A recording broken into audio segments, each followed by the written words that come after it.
Hello, hello, and welcome once again to another edition of Quoth the Raven, Lewis Bright Raven. I'm your host, Lewis Bright Raven. And, whoops, the wrong comment was getting released there. It's Thursday night. It means it's time for reviews. And my computer did not send its message that it was supposed to send out to my viewers. So I'm going to quickly send a link to that, if you guys don't mind, before we do anything else here. I want to view on YouTube real quick.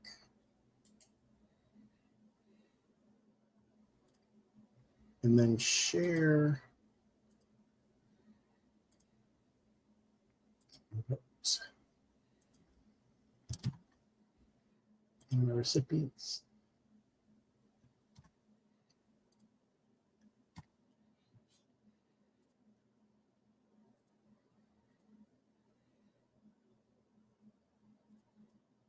We are all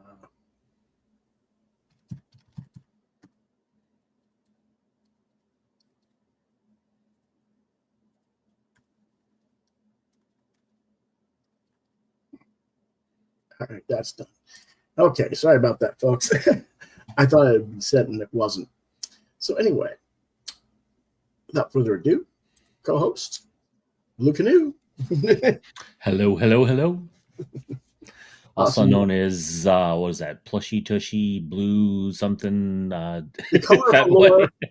Color velour, plushy tushy. Yeah.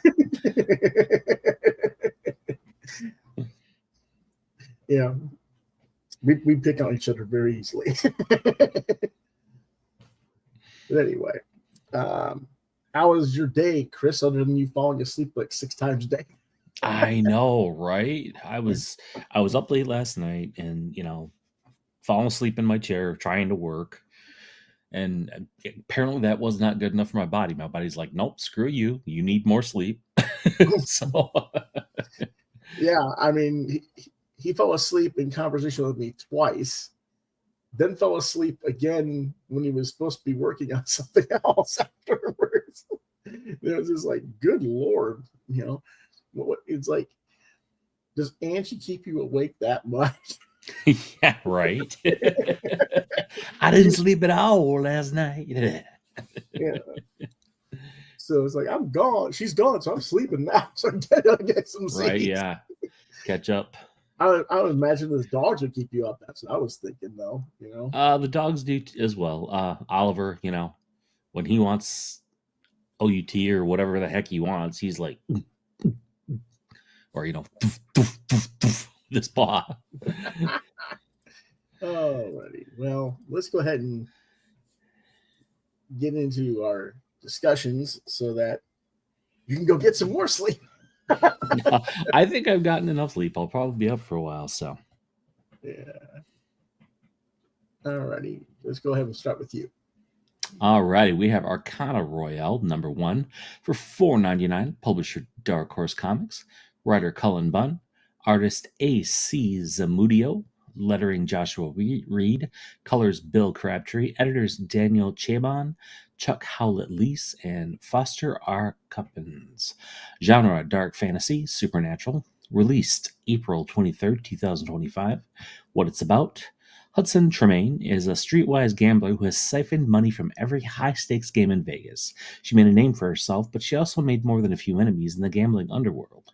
When she is invited to play in the most underground card tournaments of all, the Arcanos Mysterianos, she realizes the stakes are higher than she ever imagined possible. Imagine a clandestine poker tournament where magicians, demons, and demigods gamble using a set of mysterious tarot-like cards. These games shape the fate of the world, of many worlds, for good or ill. The game has always been played in secret, hidden from the prying eyes of mortals, until now. Hudson has always been willing to bet on herself, but playing for the fate of all humanity is something she never anticipated. So, yeah, this very interesting concept. I love the quirky art. The idea that playing for the control of fate boils down to a simple card game of chance is a pretty cool idea, and not one I don't think I've heard before. I mean, I guess tarot is that in a nutshell, though practitioners might say different. Yes, they would. Raven, yeah. Anyway, very cool world created here, and pretty cool art to define that world. But I thought, interesting concept. I don't think Cullen Bunn gave enough tells this issue, but I feel like Hudson is being played on both ends by those who convinced her to get involved in this tournament and also by the supernatural entity she's competing against. I wouldn't say she's necessarily winning her rounds. I wouldn't be surprised to learn that they're letting her win to butter her up for the big fall, make her the sacrificial lamb. But you can't make wins look or seem too easy lest someone gets suspicious. So give her a friendly warning. Give her a quick beat down to make her realize she's in the deep end. But to me, it's all still playing her just as she thinks she's playing them. And I'm not so sure I want to read 4 issues of this to see where it goes. But we'll see. Chris gives it a 3.5, and I gave it a 3. So you don't like this enough to give it another 3 issues? I don't know. The art really didn't speak to me the same way that it did to you, I guess. Okay, fair enough. Plus, having lived in Vegas and knowing that scene a lot more than a casual reader might, right, and understanding that whole ideology and the philosophies and mentalities that go along with it, I guess it just kind of like it intrigued me enough to try it, but I'm not so sure he's hitting the marks just yet. I might give it one more issue to see if he hits something a little more closer to home for what I've known and seen over the years for that sort of thing, but we'll see. Mm-hmm. Okay, so you'd say your knowledge of tarot and your involvement in tarot kind of shaped your opinion? Not so much tarot, but I used to live in Nevada. Yeah, yeah, but you're also involved in tarot too, so. Well, yeah, a little bit, but it was a long time ago. But yeah, I would say there's a difference between he's mixing both worlds basically and right. stuff, and I wasn't seeing enough of that to say where he was doing things. I'm not gonna say he's doing anything wrong. It just wasn't clicking for me the same. Okay, all right, fair enough. Yeah, I don't know. Let's see if there's any. No, there isn't. Okay, I didn't scan art for that one, but you know, it wasn't that the art was bad or anything. It just Hudson. What race is Hudson to you? What race? Oh God, I couldn't even tell. Yeah, I mean, it was like, is she black? Is she Latina? Is she white with a really weird hairstyle? That was one thing that kind of turned me off a little bit. Like, I mean, here's some. I thought these were pretty cool. I thought like these were, of course, kind of reminiscent of. Well, let me download this here. You want to share something? I take it. Yeah, like this image was really cool here, and I thought this was very reminiscent of like Hellboy. Okay. You gotta share it. Yep, hold on. I was downloading it.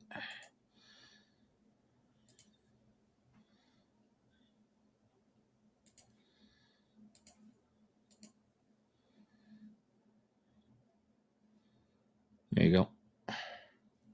Oh, that's just the cover for next week. Yeah, but I still thought that was issue. Yeah. I still thought that was pretty damn cool. Yeah, it's all right. I thought you were going to show me like some story pages or something that you were talking about. Here, you really can't tell because her hair's all kind of obscured by the whatever she's tied in by there. I mean, is that a octopus? Is that Cthulhu arms? You know, what is that? You know, you just don't know. But you know, I'm not against it. Like I said, we'll wait and see what happens. Well, then there's also this one. If you want to see some inside, you know, that people want to see some inside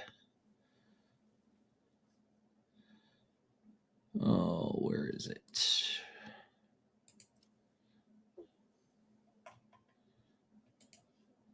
You probably have to take that one off and put another one on. Oh, no, it's not showing up because it's one of those WebP images. So, oh well, we'll move on. Well, go ahead and take it off so I can put my screen back in. Yes. There we go. All right.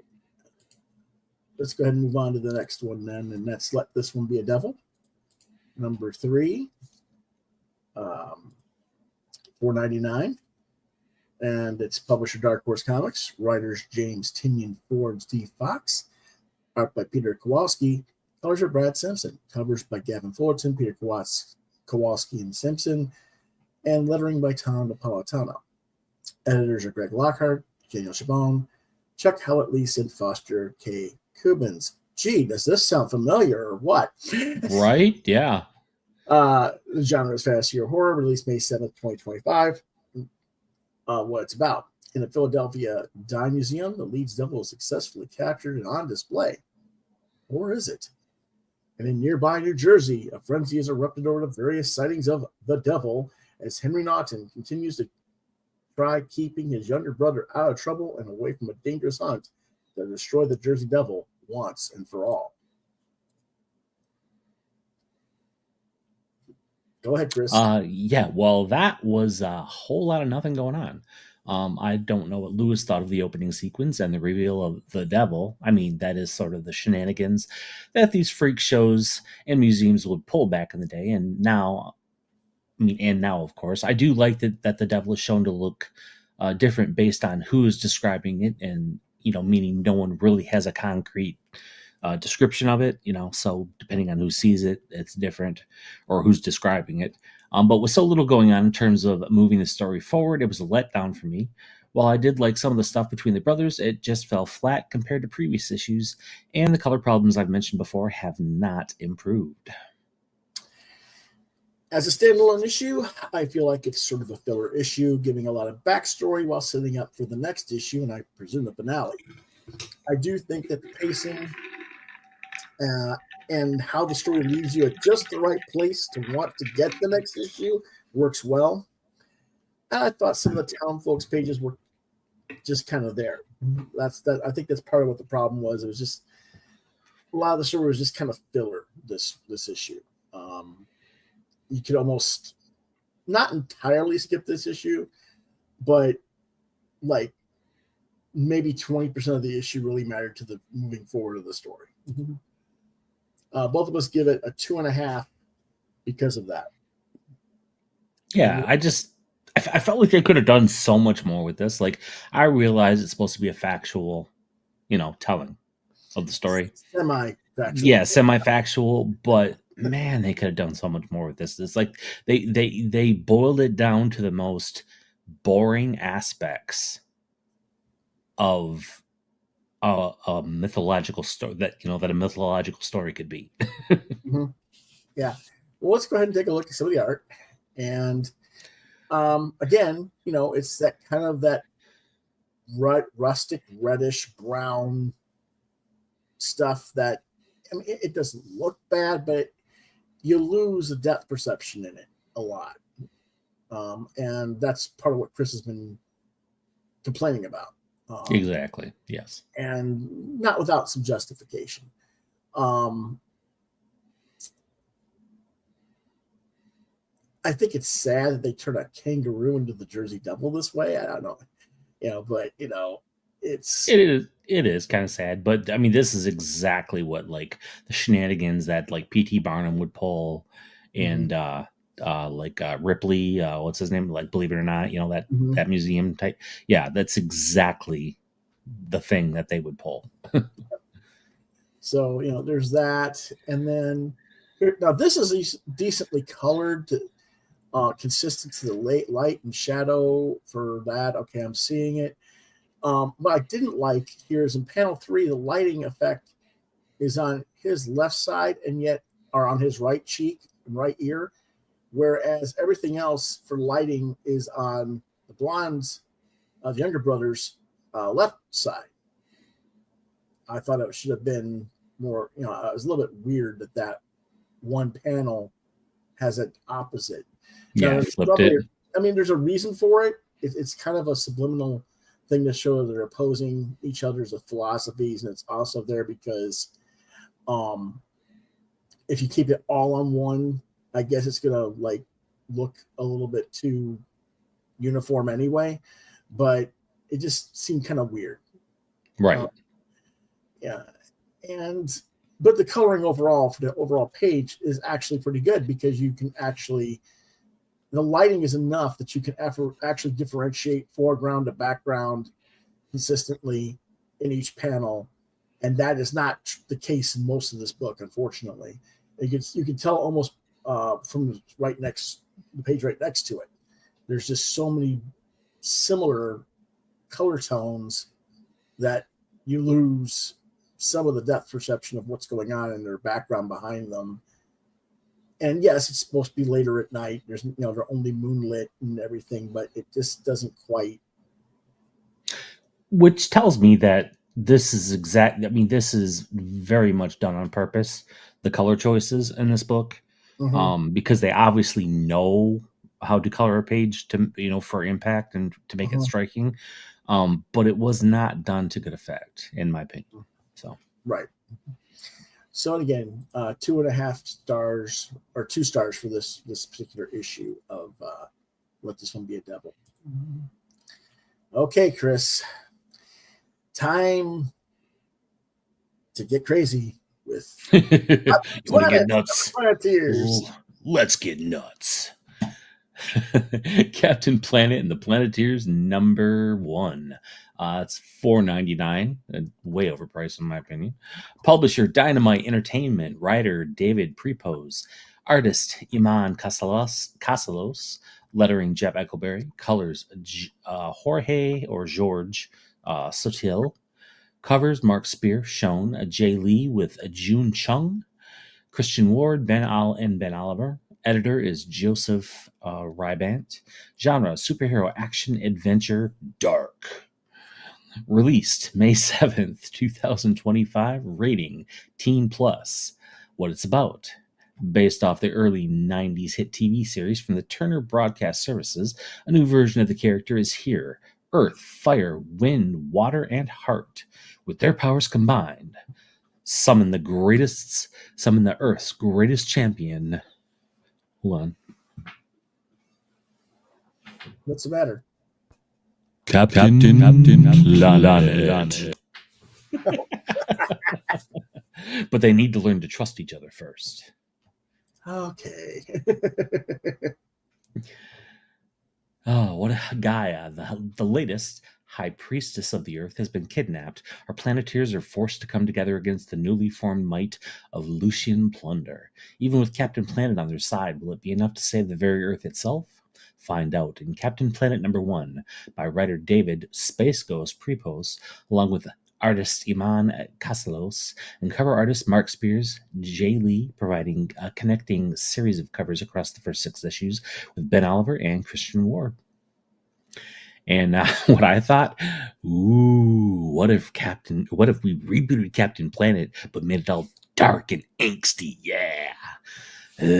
Meh. Captain Planet's back with all the characters you know and love as a kid, but all dark and here, let me try this. Dark and edgy this time. Because that's never been done before. I can bet Raven's laughing his tail feathers off as I speak because he said he wouldn't touch this book with a 10-foot pole.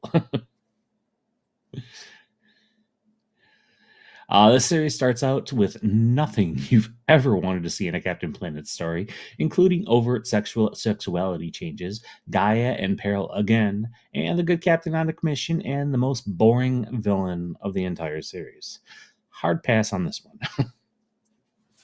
Everything Chris just said was what I thought about the same writer's take on Space Ghost, if you'll remember.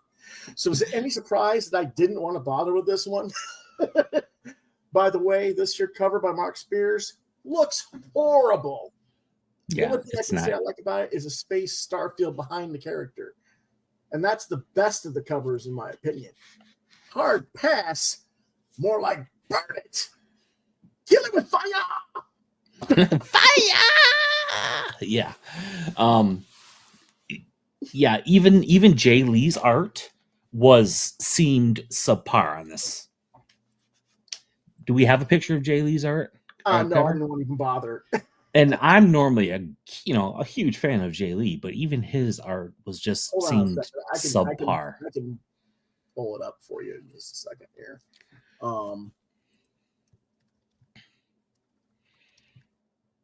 Everything about this series was this issue number 1 was just so below the level.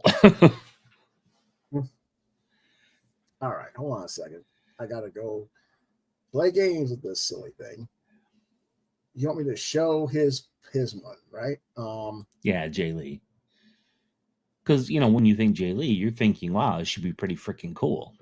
Wow. Not this time. Yeah.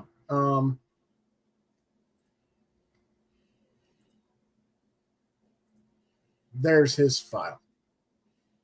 It's like, what in the hell is that? Yeah, I don't even. Is he male? Is it male? Is it female? He's got that wide berth hips of whatever. Yeah, I don't get it. Yeah. And what is with the weird beard and hair? Salad floating whatever. It just looks like shit. I'm sorry.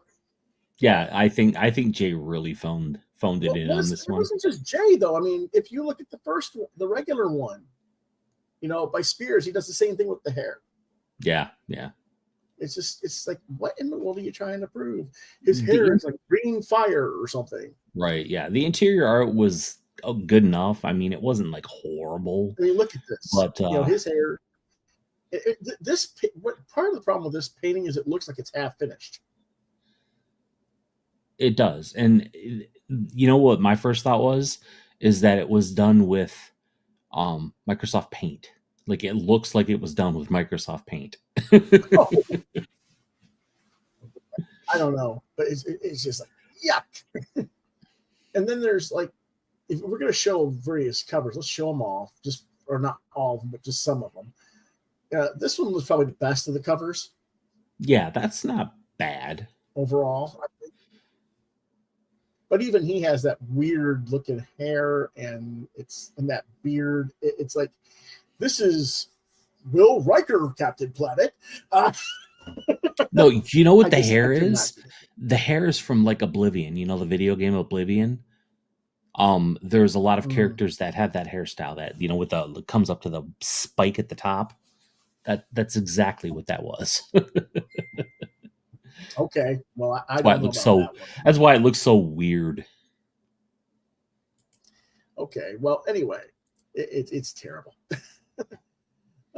So it is what it is, and we both Chris gave it a 2 because he said it's not that he liked so much the interior art, it didn't suck as bad as he thought it would suck, I guess. I don't know, but right. I'm reaching for the flamethrower as we speak. I'm giving it a half star.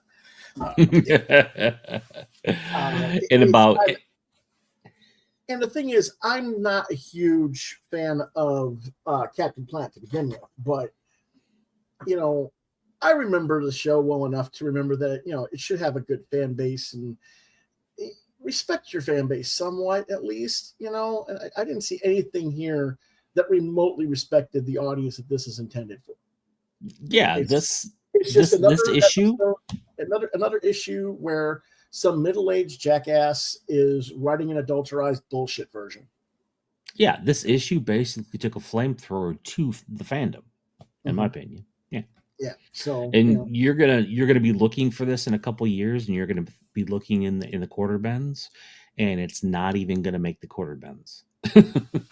No, because they're all gonna throw. But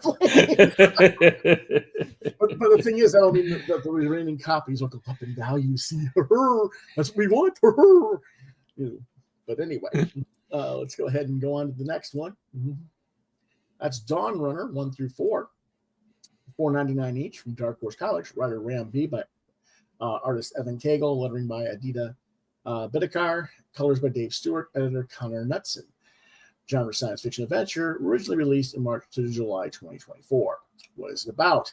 A century ago, a portal opened over Central America, and the Tetsa that came through changed our world. Now the world bends all of its effort to making the Iron Kings, great mechas that must battle the Tetsa for humanity's continued survival in gladiatorial combat. Anita Marr is the greatest of the pilots and has chosen to pilot a new prototype that could change the tide in humanity's favor. Go ahead, Chris. It should be well enough known now that I'm not a hardcore sci-fi fan. It's just not my cup of tea. Too much existentialism and pretension in these kinds of stories, and I lost interest very quickly, not even finishing the first issue. So it also felt a bit too Pacific Rim for me, and I already have that in the movies. Even though Cagle's art is gorgeous to look at, it wasn't a complete waste of my time. It just isn't my thing. And now I just realized this, that how in the hell did they afford Dave Stewart for colors? They must have had a hell of a budget for this. That could be. Because anyway. I can respect Dave Stewart's colors. Mm-hmm. Right. Okay, well, probably the biggest weakness of the series is exactly the point that Chris just made. It reminds you of stuff like Pacific Rim, but does not quite have the uniqueness factor or the character strong enough to make the character necessarily care unless you're really into the genre, which Chris is not. So his reaction is totally understandable. For me, I think it's more than just a civil race of that. It's not like this concept hasn't been seen multiple times in comics in recent years.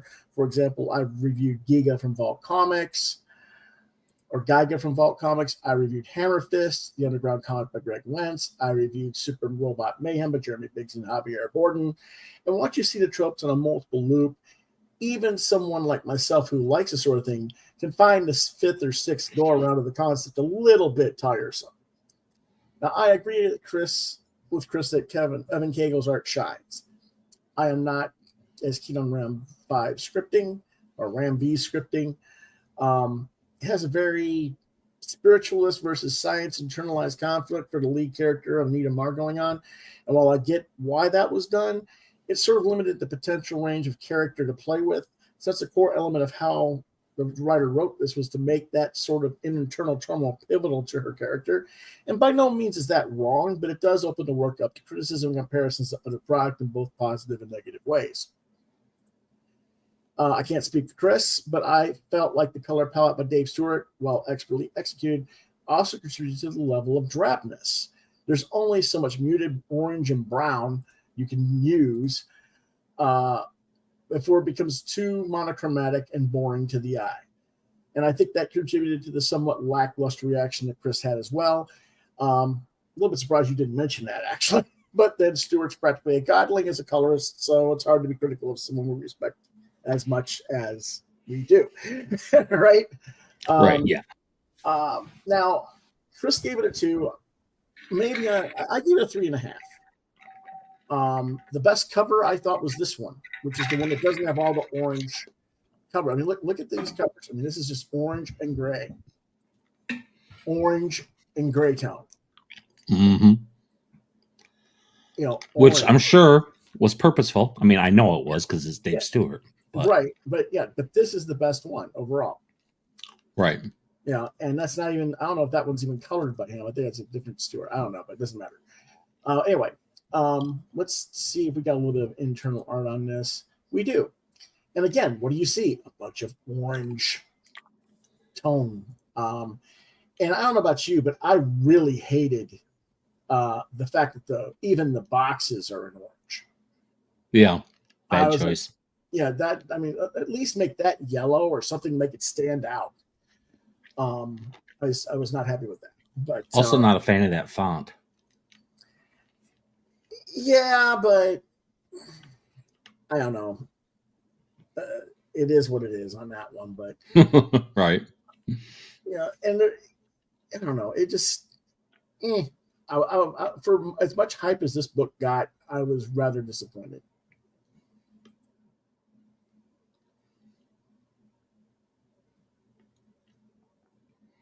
And again, the art itself, the line art is interesting to look at.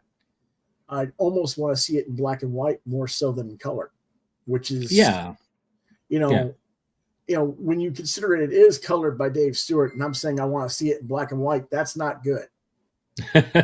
Well, in the art is very, in my opinion, reminiscent of like almost an Aeon Flux. Yes, I knew you were going to say that, Peter. Not Chuck. quite as extreme, but Mm-hmm. Like I said, I think it would have been a lot better if these caption boxes were in yellow instead of the orange. I think that would have helped a lot. Yeah. But, really any lighter color than the orange. It really kind of just made the pages look really drab. And I just was like, Okay, our next book is Destroying Angel Lumen, number 2 of 4. By Bounce House Comics, it's $10 for 56 pages. Writer-artist is Tony McMillen. Genre is supernatural action-adventure, released May 8th, 2025. What's it about? The story of Esteban Vela continues in this 4-issue ongoing series, and he's in the realm of the Nocturne, gathering energy for himself to battle dark forces. And he's already in the fray, but what's he going to face, And what is McMillen doing? He's just kicking butt throughout this book so far. Yes, his art is wonky as hell at times, but he's consistent in his style. And so while I may take a smidge off the top of the rating, it's still a fun book to read. I give it 4 out of 5. I know Chris didn't get to read it because this is one of those books that is crowdfunded and hasn't had a chance to be put up online to be downloaded for him to read. But let's go ahead and take a quick look. Here's the front cover again. As you can see, autographed there for what you can read of it. But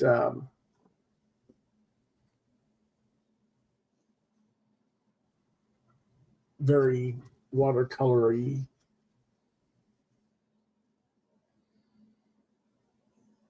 Yeah, and I mean, the art, like you said, is a little rough at times, but it is consistent. So. Mm-hmm.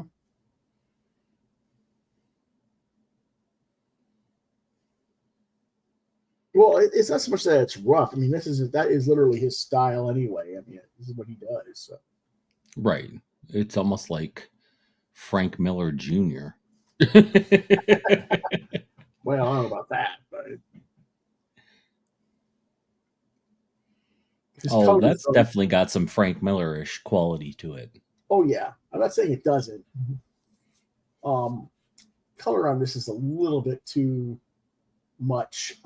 With the purple, makes it a little bit more difficult to read against the red. I wish he had done a little bit different color choices on that.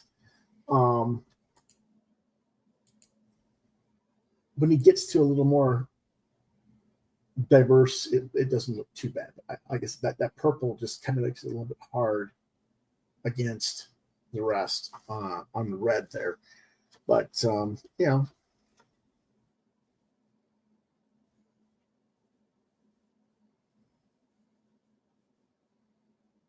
But yeah. Overall, it looks like it'd be a fun read. Oh yeah. And then back to gotten free and ready to fight.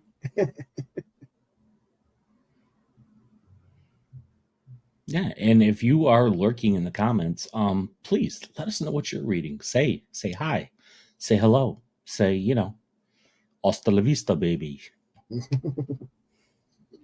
Yeah, say something. Anything. We're listening.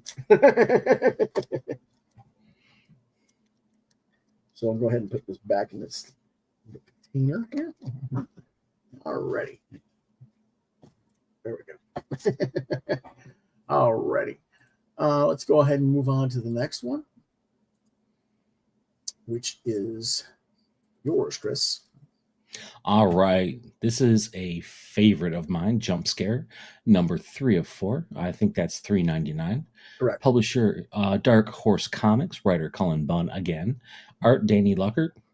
Lettering, Jim Campbell. Editors, Daniel Chabon, Chuck Howlett-Leese, Foster R. Cuppins. Again. Genre, horror, superhero, thriller. Released May 7th of 2025. What it's about. JumpScare is Empire City's hottest new horror hero. All she wants to do is hack and slash evil while soaking up the adoration of her many fans. But a gruesome mutant called Grindhouse has kidnapped JumpScare's sister. In order to save her sister from probable death and almost certain mutilation, mutation, JumpScare will need to call in every horror movie weapon in her arsenal, but Grindhouse isn't the worst of JumpScare's problems.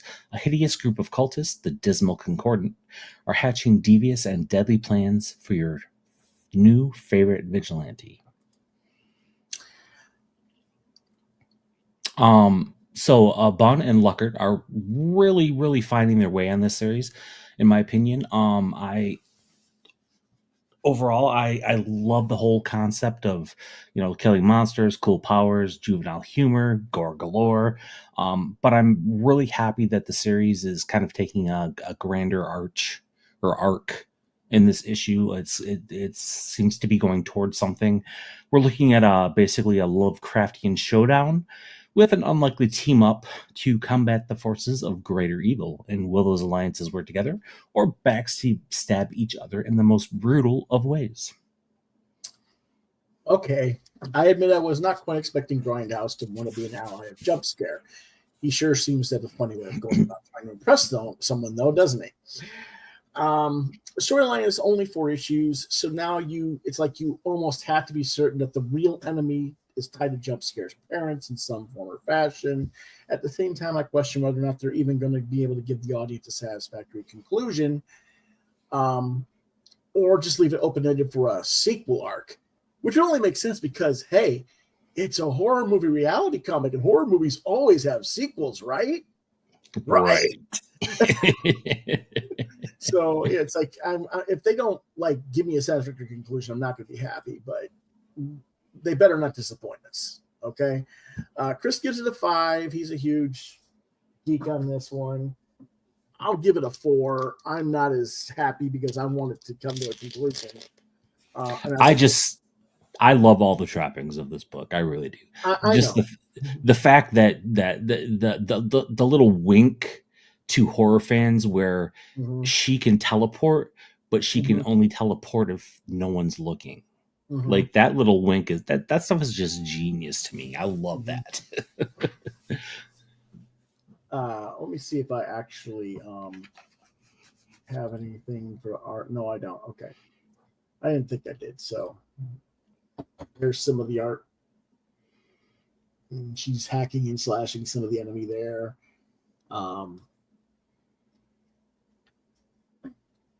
She hacks and slashes up Grindhouse a little bit. And it doesn't really stop him. Just superficial wounds. Yeah.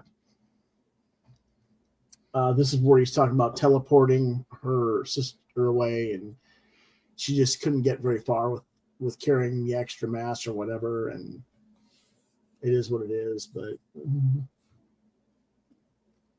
and he's like, I don't even really,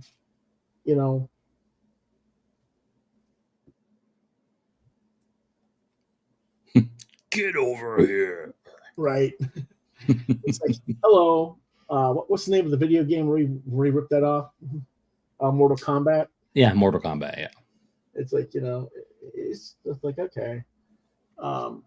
Good facial expressions. Oh. Yeah, Danny Luckert's art here is just fantastic. It's like, great look for, it's kind of snarky. Okay, yeah, great. And then, oh, shit.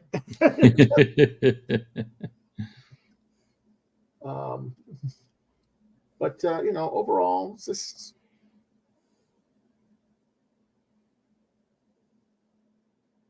kind of, I don't know. And then the last cover here, prisoner of a monstrous cult of Leviathan worshippers, JumpScare unleashes the full fury of her powers.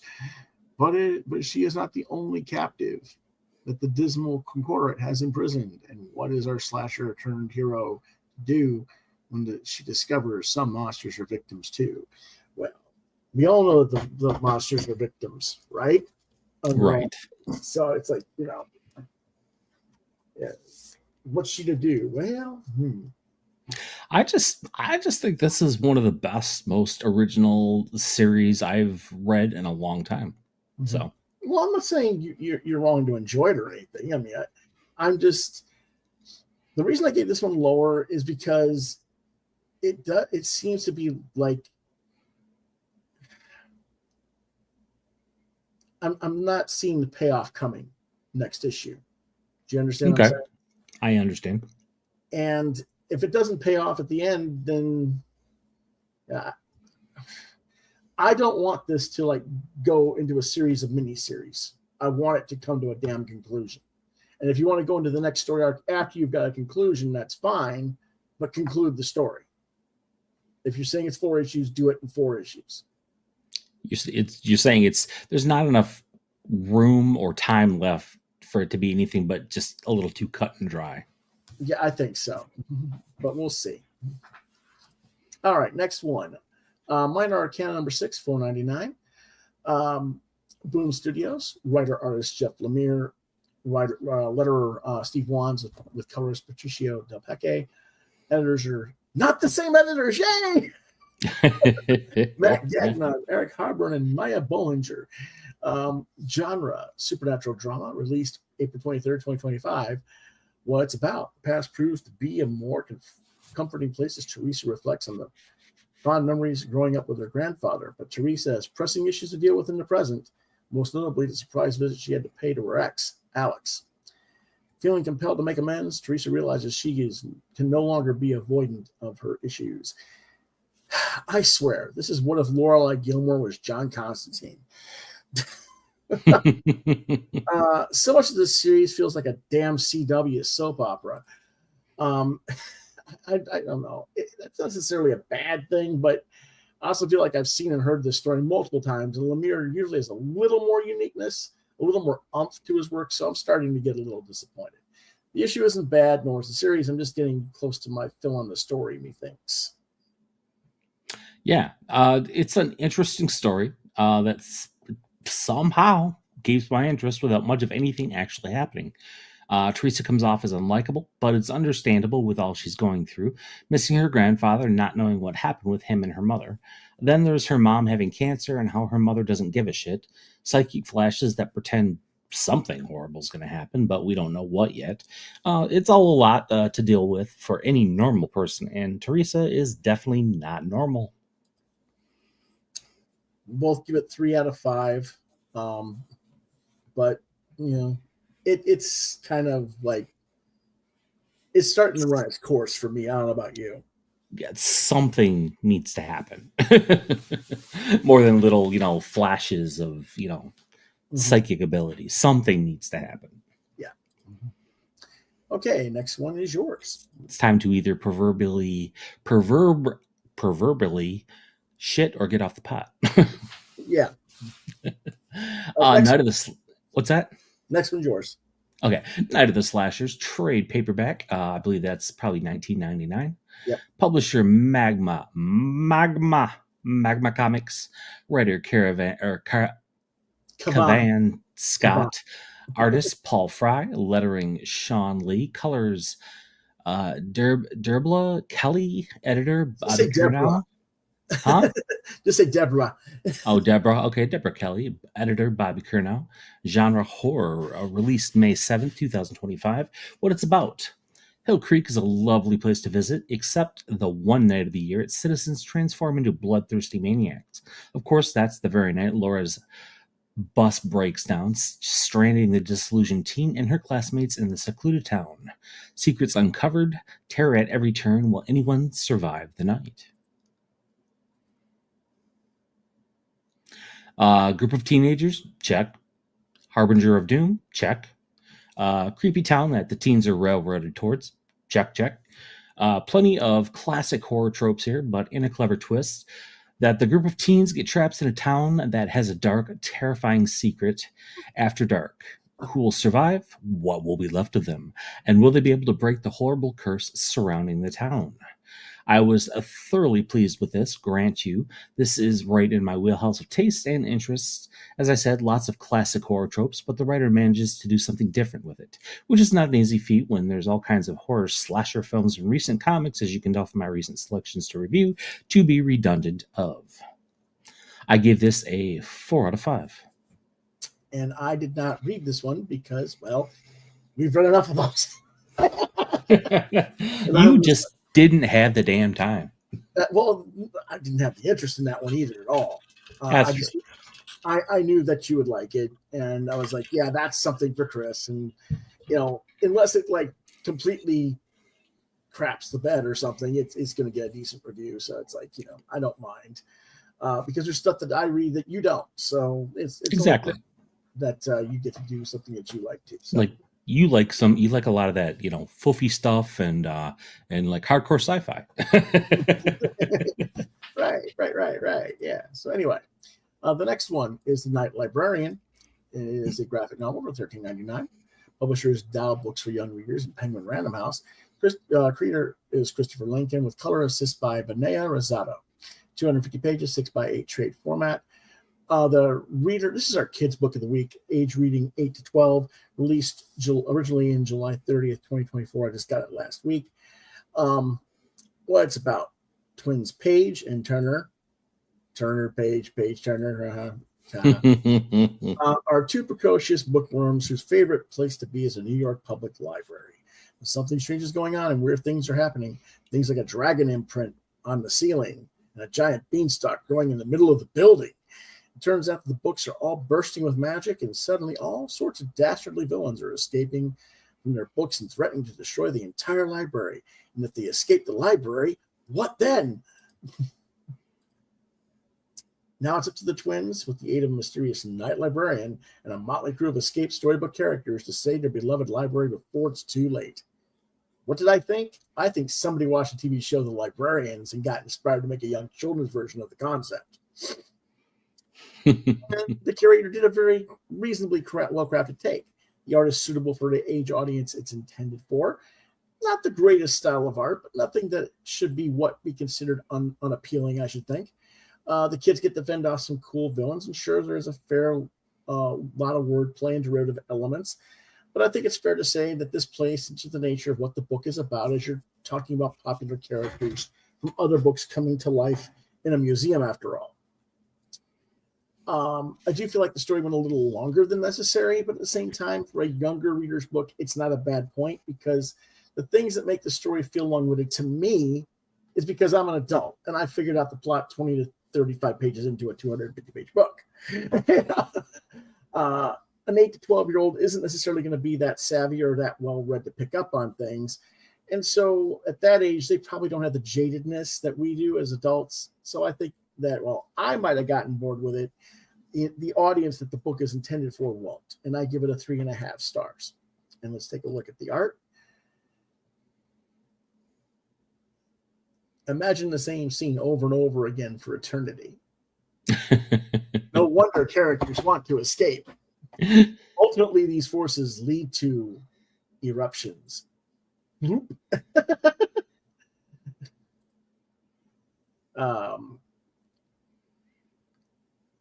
We didn't need the naked cowboy in the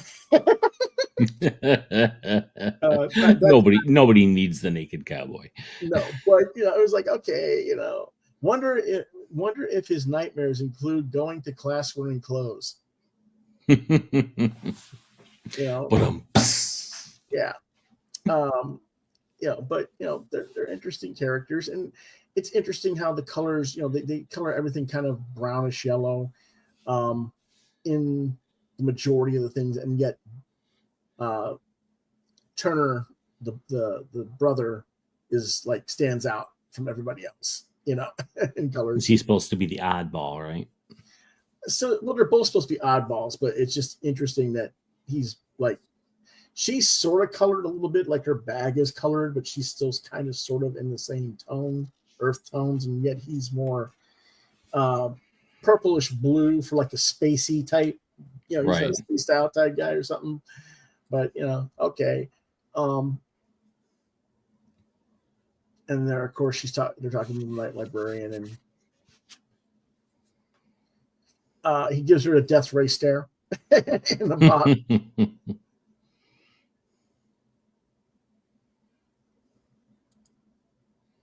And then now we're more into later on with Treasure Island, and oops, let's just open the book and have the whole freaking ship come out and flood everything. So this seems like a really good vehicle for kids to discover other books. Exactly. As well. So yeah, and this seems like tailored. This seems like the exact kind of book that I would have been having read to me as a kid, going, one more page before I go to bed, Mom, please, just one more page. Yeah, and that's what I'm saying. For the right age group, it's good. Right. But I give it a 3.5. It probably could go even higher, but I'm a little bit jaded too as an adult, so I'm a little. Just a little. You're like super jaded, man. I'm so jaded, I'm greener than this shirt. Oh, which I remind. Oh, wow, you are wearing a color shirt yourself. You're greeny too. Yes, I am. Yeah. Okay. Anyway, next one is Galaxy of Madness, number 9 for $4.99. Publisher Mad Cave Studios, writer Magdalene Visaggio. Artist is really Victor Santos. Mike Avon Oming is doing the cover and a few other things, but it's mostly Victor Santos. Colorist Taki Soma, letterer Morgan Martinez, editor James B. Emmett. Genre science fiction action adventure, released May 7th, 2025. Was about Vigil seems to have finally been reunited with her long lost parents, but at what cost? Will this reunion bring with it all the closure that she so desperately needs? There are still many questions that she desperately needs answered, and only one man who can help her. It's a journey across a mad galaxy. The man she once thought of her father, Odysseus Rex. In a word, meh. As the series is winding down to its conclusion, this is the next to the last issue. Next issue is the last one. I just found myself feeling anticlimactically disinterested, which is really a shame because the concept that started out when I started reading this was really strong. I think the fact that Michael Avon Oming seemed to lose interest himself and left doing the interior work to Victor Santos influenced my view on the book several years ago, or several issues ago, not years. Feels like it's been years I've been reading this dumb book. Anyway, I just haven't been all that jazzed ever since Avon Oming left doing the interiors. Even the last sentence of the last page of this issue is sort of damning. Submit to the inevitable march of your own oblivion in the final cryptic, frustrating chapter of... Yeah, that's kind of how this entire series has felt since Oming left drawing the book. Cryptic and frustrating. Glad to know that the creators realize this. Very good. I'll give it 2.5 stars. And then we have USAGI YOJIMBO 10,000 Plums, number 3 out of 5, $4.99. Publisher Dark Horse Dogu Publishing, writer artist Stan Sakai. Colorist for the cover is Imi Fuji, and interior Hi-Fi Studios. Variant covers by the Escorza brothers, Jennifer Meyer, as well. Letterer Stan Sakai. Fantasy action adventure. Release date May 14th, 2025. What is it about? Death returns to the village as the true killer is revealed. Though Usagi, Yukichi, and Jen soon discover the tragedy that set events in motion, the village will see its fortunes change forever, and a grieving mother will lose everything to revenge. Another gut punch ending from Stan Sakai. Usually this is my guaranteed 5-star book. Like Stan Sakai can do no wrong. Well, he didn't do anything wrong per se. So much as Jen says some in-character stupid things that pulled me out of the story, because the setup and reaction to his comments made me ask myself where I'd seen it before. Because we have seen it many times where a character says some things that everyone else puts the facts together, whereas they're 3 to 5 steps behind. It reminded me of a scene from Spider-Man's Amazing Friends where Iceman deduces that he needs to go after his date.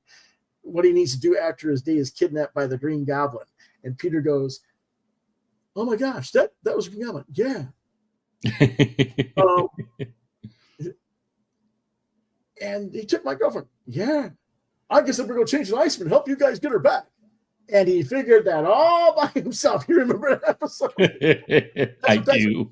That's what Jen is like in this issue. And it's like, It also reminded me from a scene from the Fall Guy TV series, but I can't remember which exact episode, where the younger sidekick bounty hunter was acting really dumb and repeating everything Colt was saying before figuring out what was going on. It was that kind of a thing. And I'll show you what I mean in a minute. So the fact that took me out of the story in that way is why I have to knock the score down to a 4 out of 5. Here's the art. And again, usual cool stuff. The expression here on Usagi's face is great. You see him so like determined and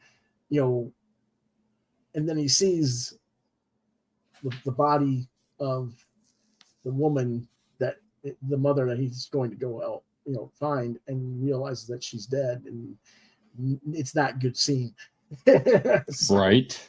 He's like completely like, ooh. Yeah, that little lip curl there. That's just, it's good stuff. Yeah. Hey, Monster fan. Hail panel. What is the movie for tomorrow? We'll let you know that in just a minute. Just hang with us. But he's like, we found the girl. Yeah. Wait, she was taken to the village. Yeah. It's that whole yeah. We got to go back and find out what's going on. Just, no, I don't care for that. Okay, next week, we're covering Countdown to Cobalt Crisis, Bronze Star, Exquisite Corpses, Dark Regards, Bug Wars, Epitaph from the Abyss, Chlor, Blood and Sand, Fatal, Robo Wolf, Moonshine Bigfoot, Beauties and Beasts, and a bunch of other stuff, possibly heavy metal.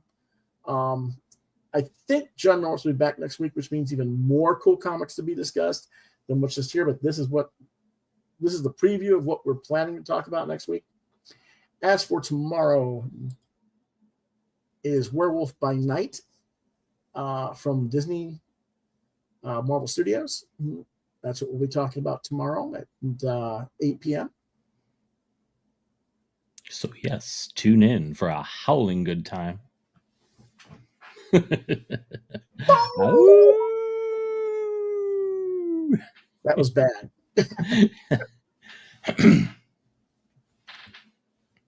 And this weekend, I'll be drawing, and exactly what time and what I'll be drawing, subscribe to the channel, folks, and to discover the answer Saturday.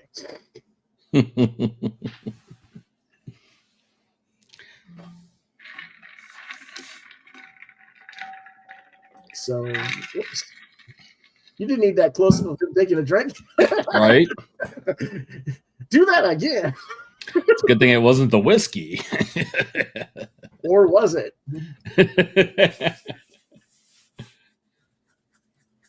This episode sponsored by Java Coffee.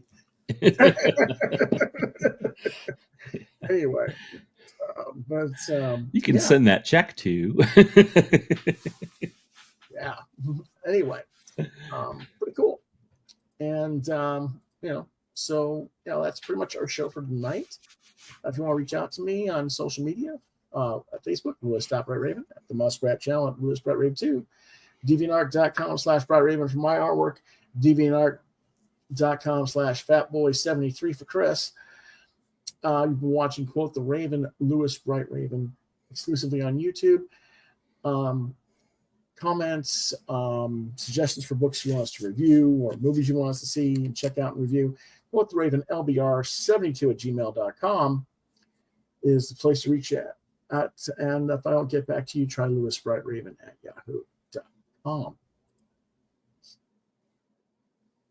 Anything else you got for tonight, Chris? Yeah, there's is it the third? It's the third episode of Glasshouse Presents Throwing Stones. Our guest this Saturday is going to be Joe Bennett, the Gentle Giant. So also we're going to be doing portfolio reviews as well. So if you are an artist and you would like to have your portfolio reviewed online by David, you can send a link to you can either message me at Facebook, or you can send a link to ghthrowingstones@gmail.com or david@glasshouse.com. And that, again, is Throwing Stones over on Glass House Studios YouTube channel. Yes. And I'm sort of usually there in the chat giving a few insights as well. But yes, very insightful comments. But usually it's David Campitti show, so it's David doing the speaking. So because it'd be very. Go ahead. Oh, what are you talking about, Monster Fan? Are you talking about the movie, or are you talking about the podcast? I think he's talking about the Werewolf by Night thing. Oh, all right. So, you've heard? Who? What? You've heard something about my podcast? Right? No. Emboldened by commenters, positive feedback. Yes. Yeah. But anyway, yes, they do. David gives pretty insightful critiques for some of the stuff that's been pitched so far. How are you doing on that? Are you getting good review? Are getting good people to send stuff in, or is it just been kind of there? No, we've been getting some decent portfolios. We got a really good one this week, and if you want a little, see a little TNA, there's going to be some in this episode. So okay, well, just be warned ahead of time. But yeah. Okay. And if you don't want to see that, well, it's skip this one. It's okay. Yeah. Alrighty, folks. That's all then for this week. And thank you for stopping by. And we'll see you tomorrow for Werewolf by Night. With the Raven, nevermore. Nevermore.